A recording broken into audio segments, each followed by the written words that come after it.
This program is brought to you by Cable Franchise Fees and generous donations from viewers like you.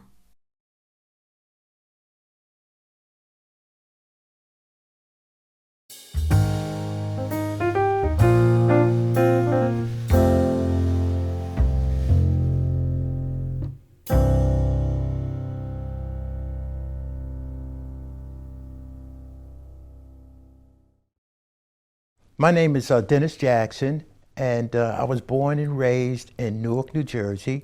I am a retired counselor, college basketball coach in Western Massachusetts.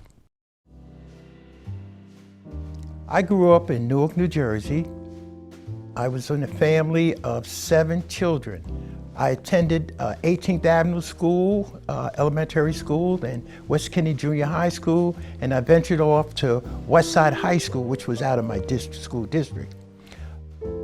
My parents were blue-collar workers, and but they really believed in education. Education was the passport to our future in our family.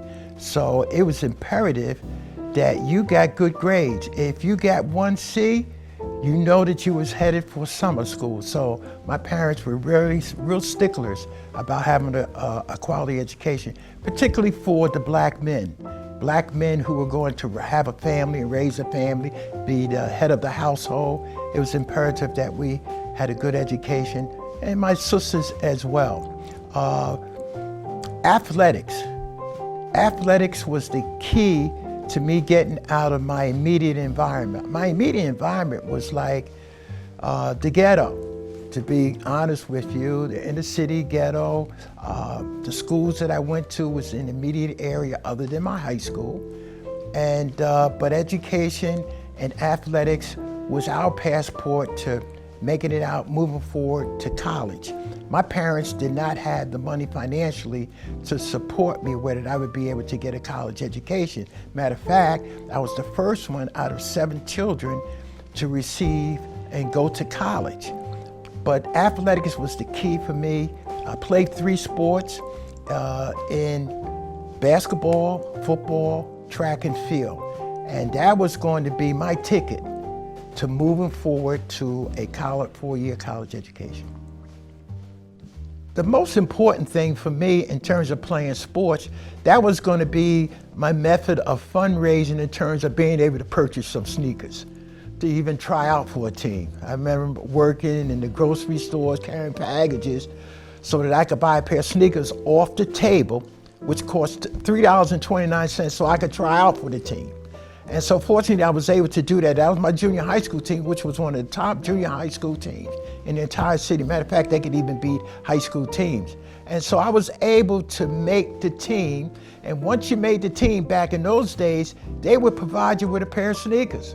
Those sneakers were the Converse. They cost $9.95. My family could not afford to buy me sneakers for $9.95, so I used to get my sneakers off the table. My mother would purchase sneakers off the table from Orbax, a subsidiary of Macy's, for $4 or $3.95. So that's how I was able to make it out. It was through the sports.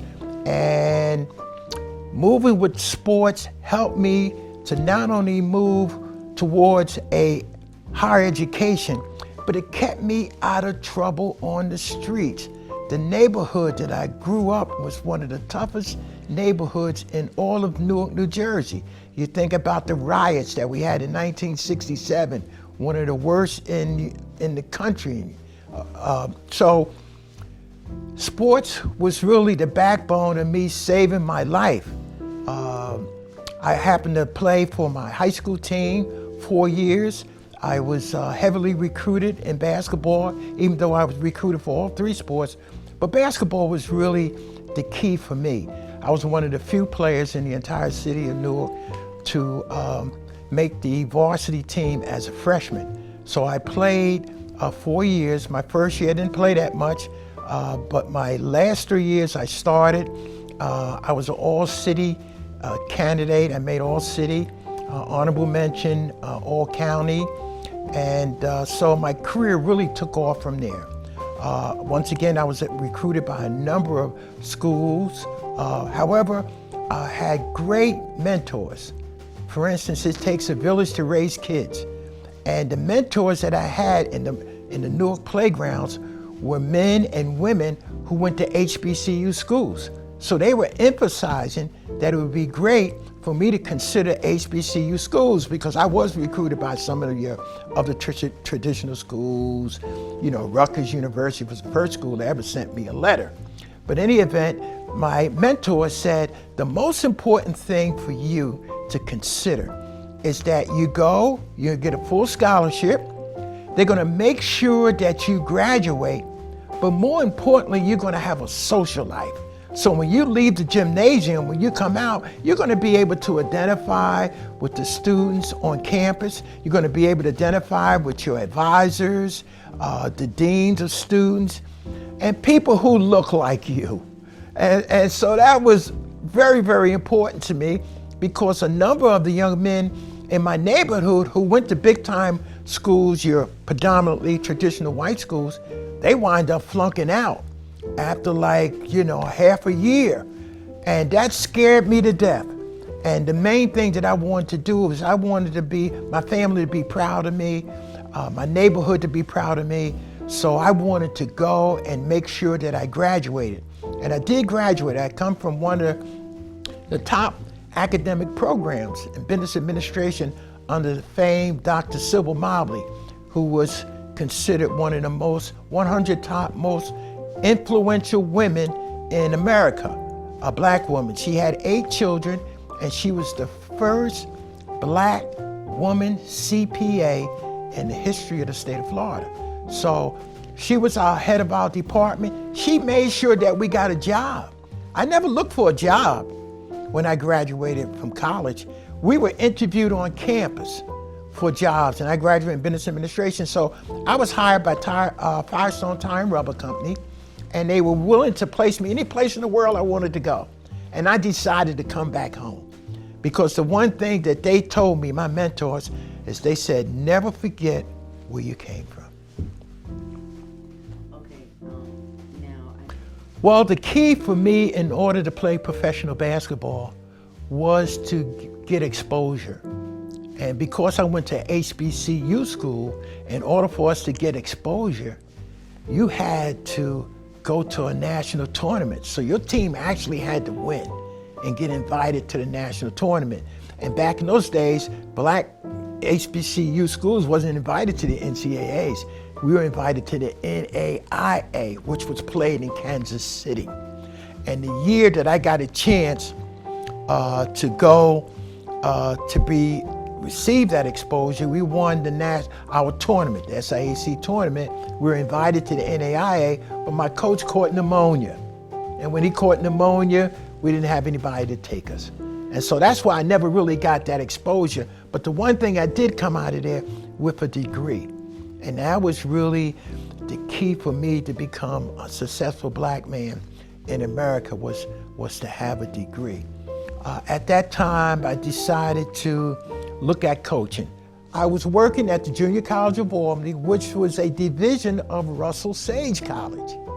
And in Russell Sage College, I was assistant coach there. I was a full-time counselor for college students in the HEOP program, Higher Education Opportunities Program, for minority students who normally wouldn't be able to get in college with the admissions procedures. And so they started these programs, and I was working at Russell Sage in this program, which was a private school. They hired me as an assistant coach there. I was assistant coach for 2 years, and then the coach decided to resign.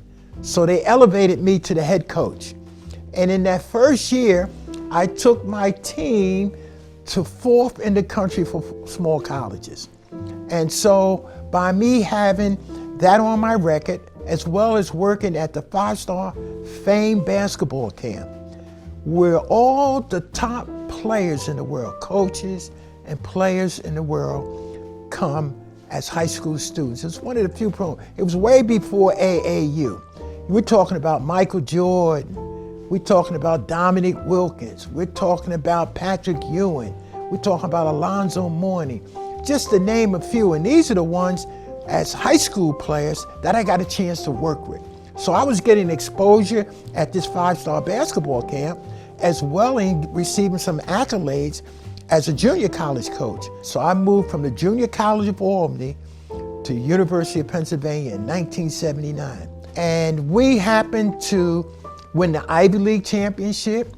We tied for the Big Five championship. We're talking about Villanova, we're talking about Temple, we're talking about the elite schools in the country. And then we wound up beating 14, the great Jim Valvano with the V Foundation. We wound up beating them in the NCAAs. We beat St. John's for the Eastern Regional Championship. And in my first year, I wound up in the Final Four. And that year, in 1979, we played against Magic Johnson and Larry Bird. First year, I got exposed to the University of Massachusetts. Massachusetts actually came after me.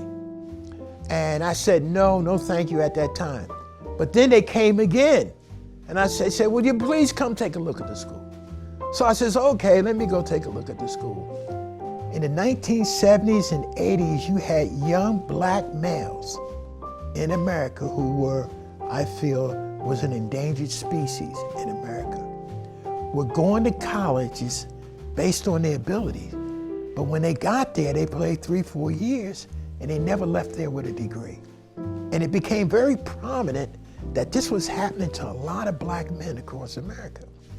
So the NCAA stepped in and says, okay, you're not going to be able to come to college unless you be able to get a certain score on the SATs. I think it was 820 at that time. You needed to have a minimum of a C average in those areas, your academic core classes. And if you didn't have that, you were not allowed to accept that scholarship. So we had coaches in America who was in an uproar, particularly the black coaches. They were saying like, wait a minute, that's discriminatory. Kids are economically and socially disadvantaged to be able to pay for their way to go to college. So if they didn't meet this criteria, they were denied a scholarship. And so you had some coaches that was jumping on tables saying, hey man, this is unfair, how can you do this? I says, hey, wait a minute.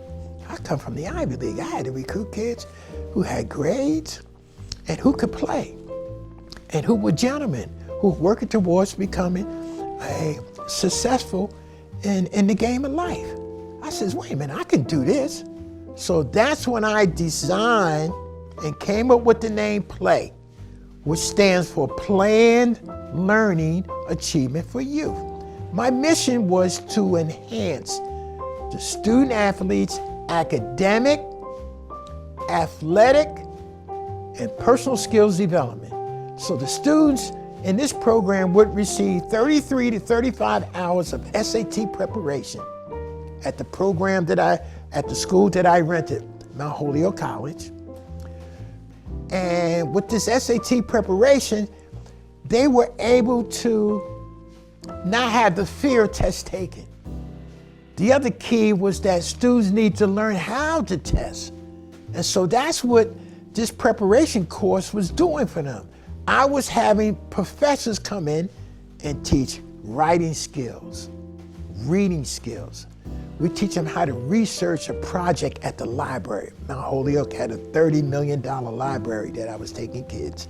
And I brought in all kinds of speakers, was teaching them how to save their lives, teaching them all forms of violence against women, teaching kids how to dress. You know, I'm looking at these guys now on TV right now, and they got a suit on looking like me with a pair of sneakers on.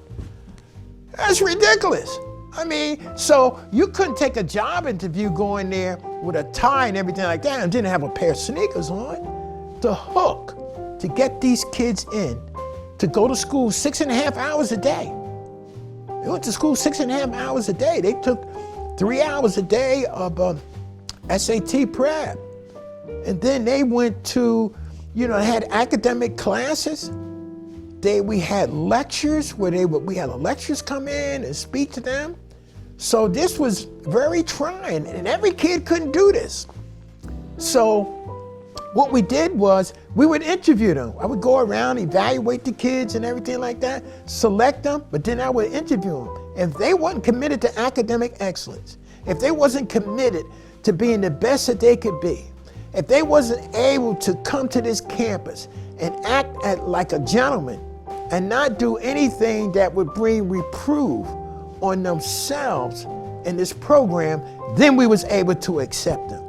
And so what this program did was to teach them not only how to become the best basketball player that they could be, because see, I was a college coach, I'm a professional coach, I teach basketball. My coaches that I brought in were basketball coaches as well as educators. But the key to this whole program is to teach these young men how to take charge of their life, how to graduate from high school, how not to become a victim of crime. We had less than 1% of any of our kids that came from play was under any form of jurisdiction of the criminal justice system. And at that time, you gotta remember, when I started this program, kids from inner cities across America, New York, Jersey, Philly, Washington, Detroit, LA, had a better chance of not reaching the age of 30 than a young man or woman being brought up in a third world country because of violence in their neighborhood. So we taught our guys how to take charge of their life. And that's why play was so valuable. We celebrated 25 years in 2016. We started in 1990, and we've helped over 1,000 kids to come from play. And I can't go any place in the Pioneer Valley, particularly in Western Mass, and they don't know Coach Jackson.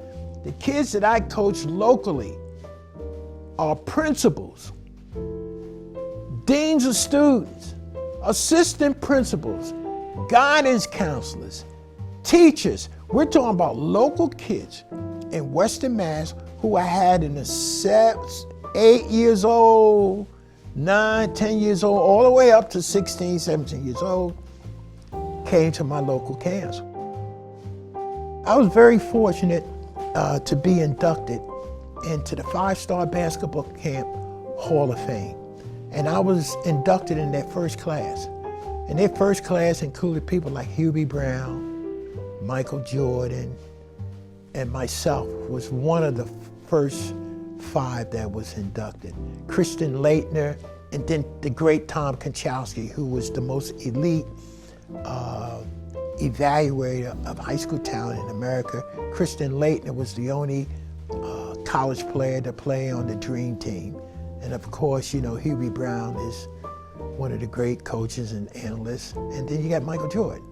And in 2008, I was inducted into the Newark Athletic Hall of Fame. It was a Lifetime Achievement Award that I received for not only my ability as a high school athlete, but also my accomplishment as a professional after graduation and throughout my career. The only other accolades, and I've had several other ones, the one that I can really think of was the one that I received. There was a proclamation from the city of Springfield by the mayor, Dominic Cerno, for my ability to work as a nonprofit corporation in the Western Mass area, as well as being a guidance counselor for high school students. So I am very lucky to be honored and recognized in these 3 areas, and I'm just very fortunate. I've been able to also do some speaking for Black History Month at your local high schools and elementary schools in Springfield. But Black History Month is critical for me because it's not something I need to talk about and relate to another person, but I lived it. I went to Florida A&M for 4 years. I traveled all over the South. I was in the riots in 1967 in Newark, New Jersey. You look at the tanks that Russia is surrounding the border of Ukraine. Those tanks was rolling up and down my street in 1967. I come out of the projects downstairs, I can stand and see a tank rolling down the street. They were going to use that against us in 1967, without a doubt. So when you're talking about Black history, I am Black history. I lived it. 1965 was the Civil Rights Movement with Lyndon B. Johnson passed it after John F. Kennedy was assassinated in 1963. I had a white coach. It's incredible. In 1963, when John F. Kennedy got assassinated, I was at my locker getting ready for football practice.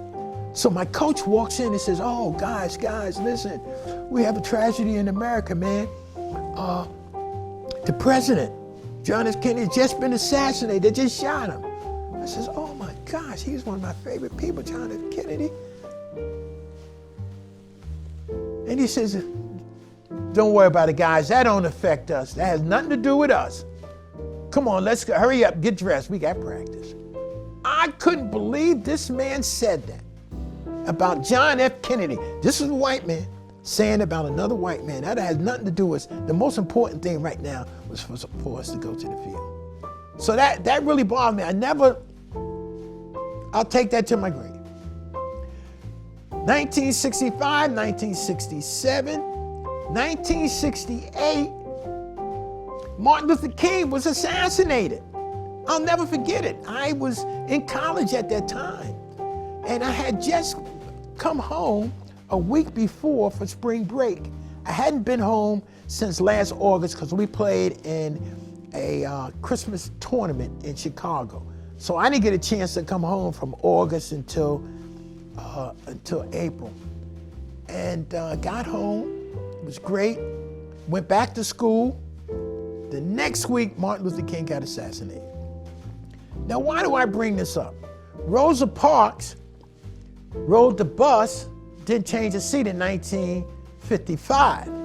But the reason I bring those up, because those are all historical places that I went to and played. Rosa Parks was in Montgomery, Alabama. I was in Montgomery 4 years playing against Alabama State University. Memphis, Tennessee, where Martin Luther King was assassinated. We played against Lemoyne College in Memphis, Tennessee. So I've been there. I've lived it. I am Black history. Black history is everything to me. And so with this play program that we put together, we put a publication together of everything that took place in play. I am from the most important things that happened in life for me, the worst thing that happened to me in life, and things like that. But the title of this publication is I'm Just a Man.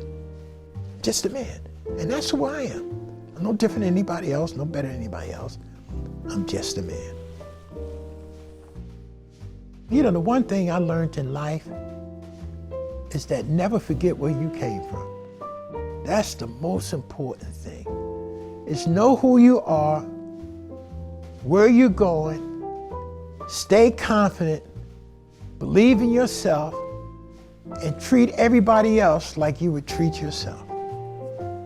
That's the most important thing that I can tell some advice to a youngster today, is that never forget where you came from. Never think that you are better than anyone, but you are just as good as anyone.